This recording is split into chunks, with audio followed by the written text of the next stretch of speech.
Talking smack, but I'm still smacking, cracking, and watching. Hope you guys had a great holiday. Here we are, episode number 2 of Talking Smack.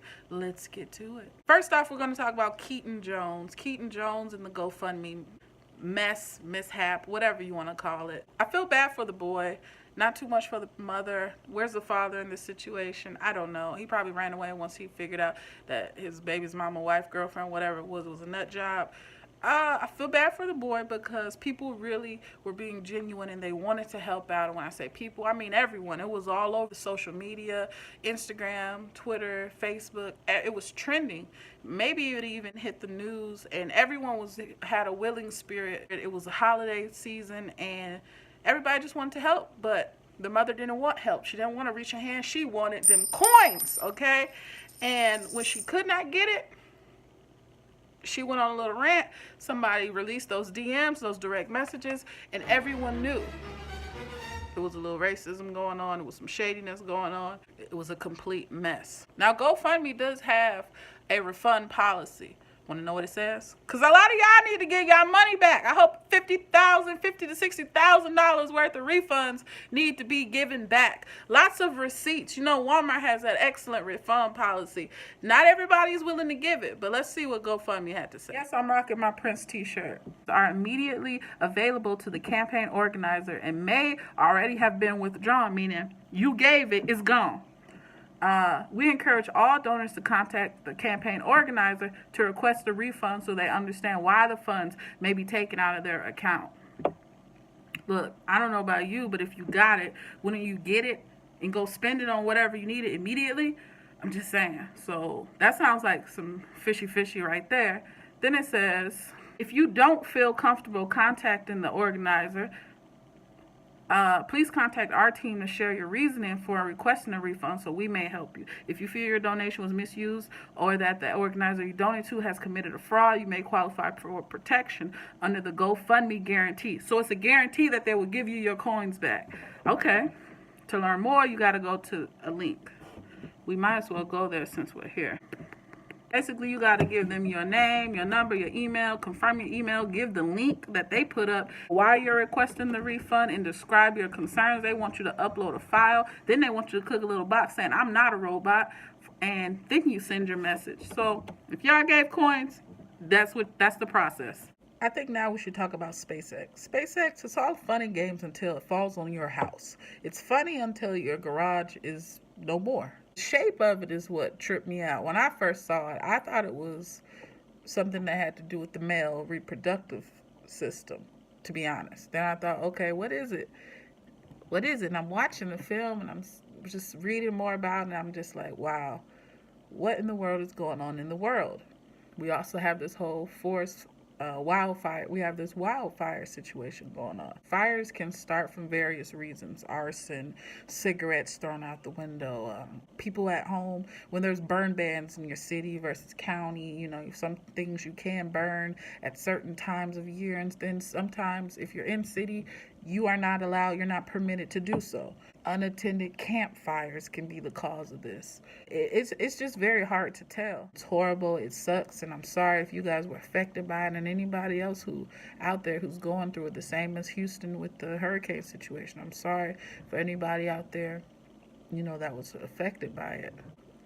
Southern California, from what I understand, I believe it's a very dry area, just thinking about it, like a desert area, right? It's this beautiful piece of land, but I feel like people shouldn't make fun of people who live in trailers. You know, I don't live in a trailer, but I'm just saying I have a heart for those who do.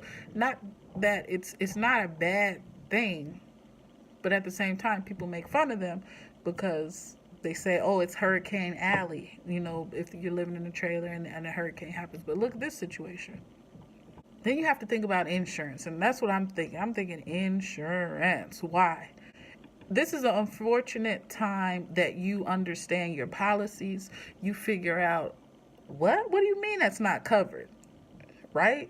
You're going to see if your paperwork is legit. If the company you've been pushing, shoveling piles of money into, pounds of money into, if it's legit. It will switch that up on you. Hurricanes and insurance, you know, they got this whole thing with the verbiage and how they will just the lingo will switch up on you. Sometimes, unfortunately, certain things that happen won't be covered. It's messed up when wording is a deciding factor. So that's just how I feel about this whole SpaceX and wildfire situation. Moving along. The story is Omarosa was fired from the White House and has been thrown out the gates like how Uncle Phil did Jazz on The Fresh Prince. I actually have no beef with Omarosa. I think for people to hate this chick is crazy. You disliked her character from the 2000. You fed into her being the early round of reality TV villain, the cold person from The Apprentice. So it's hard to transition. I get it. But for someone to say that she's banned from the black community is just crazy because she supports our president. That's just a bit too much. I strongly thought immediately she left her designated time period, arrived at 1 year. Like, she just wanted to work there for a year. I get it. I think she's going to continue to achieve success in speaking events and book sales. They said Monica Lewinsky wouldn't survive. Look at her. Same as everyone else. She is not ruined. Leave her be. I just want to say in 2018, may you be blessed, Omarosa. All the haters that exist that hate and hate and hate and hate, well, they just stop hating and jumping on people's couch like Rick James skits. In case you do not know, Welcome to Sweetie Pies is a show about a soul food restaurant and the family who runs it. The owner used to sing for the Ike, Eat the Cake. Oh, you gonna tell Ike Turner what to do. Ike, she used to sing for Ike and Ikeettes. Oh, she was an Ikeette.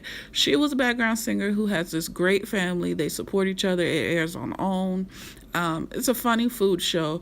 It was in St. Louis, but now they're in Texas and California. I've been watching this particular show since the pilot. I smacks cracks and I watch Tim and Miss Robbie on Saturdays whenever they air it because it seems like it's random. I have not been to the restaurant, but my mother went, and she basically said that the food was good and the staff was friendly. She even had pics with Tim and Charles back in the day. It was really cool. So this year has had a lot of gossip when they have to do with this restaurant. Tim and Miss Robbie, they had a court situation. Tim versus Jennifer Williams, his girlfriend from Basketball Wives. I thought that couple was a little bit odd. I thought it was odd that they were together because I know last time I saw her, she was on Basketball Wives show and on some other stuff. When I say some other stuff, she was kind of, out there, a little bougie seeming. But Tim seems like he's just not that Hollywood. He seems like a Midwest low-key swag type of guy. And they're saying that Tim end up putting a restraining order on this girl, saying that she's violent. And I'm like, dang, Lin Whitfield Jr., this what you doing? Like, you giving us that thin line love, huh? This is crazy. Well, Jennifer basically went on the internet like most people do these days, and she's saying, I'm dealing with the real life cycle, that I have not been to see him in 3 months, and I don't know if he's trying to boost his ratings for the show or what his agenda is. Imagine me slashing his tires. Imagine Tim moving quickly.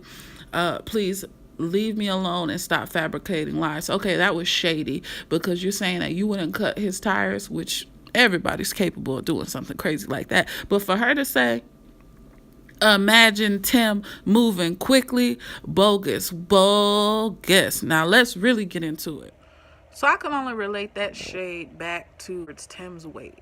And it's not nice to talk about people if they gain or fluctuate or they drop it. We know Tim's a big boy. We saw in the previous seasons he was a big boy trying to box, trying to rap, trying to figure out different avenues of how he can increase the revenue for the restaurant.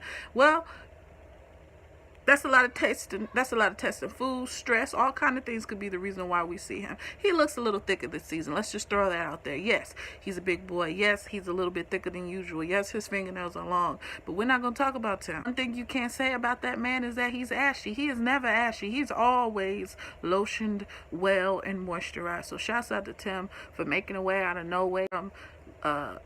Making something out of nothing. Staying positive, staying out of jail, staying alive. I'm not mad at you. But just watch them chicks, man. Watch them chicks. Janae has moved on. She's engaged. She's having a baby. Congratulations to her.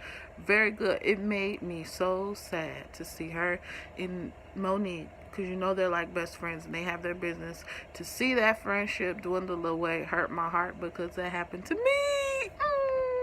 It hurts a little bit. But after a while, you're like, hey, look, it's for the birds. You move along and everything's cool. But just to see that whole dwindling away situation, when you go through your own little dwindling away situation, it kind of sucked. One thing I can say is I probably end up being back friends, and that's the good thing about real friends, true friends. They always come back. You can always pick up where you left off. The rest of them little birds, peace, do you, whatever. I never think of her real name. Anyway, Chef is good for the restaurant. I like Chef. She good for TV. Real talk. Same as Chloe. Chloe, we've seen her go from being the person who you don't really like on the show to being the person who you look forward to watching the scenes with. Chloe, Ike, isn't it his name? Ike? He said, I got a taste for some chicken wings. She said, I ain't never been no chicken. He got him a little food fetish. Anyway, welcome to Sweetie Pie. That's wrapping them up. We can wrap up Talking Smack, episode number 2. Well, New Year's is around the corner, so a couple days away, and resolutions are the big thing. So I want to say to you guys, lose weight, stop drinking, be a better you. Just achieve it. Achieve whatever goal you set forth. Go for it, strive for it, go 100 miles per hour towards it, and attack it. So don't wait until next year for it to be your resolution. Make it happen every day. Try. The best you can do is just try, and make it realistic. You know what I mean? It's your dream. The thing of it is, it's your dream. No one can push you away or say that it's not attainable. It's your dream. It's how you want to perceive whatever. And that's all I gotta say. Until the next time, y'all. Peace. Drop your comments below. Let me know what you think about Talking Smack. And I'm still smacking, cracking, and watching. Until the next time. Let me know what y'all want to talk about next week too. Bye.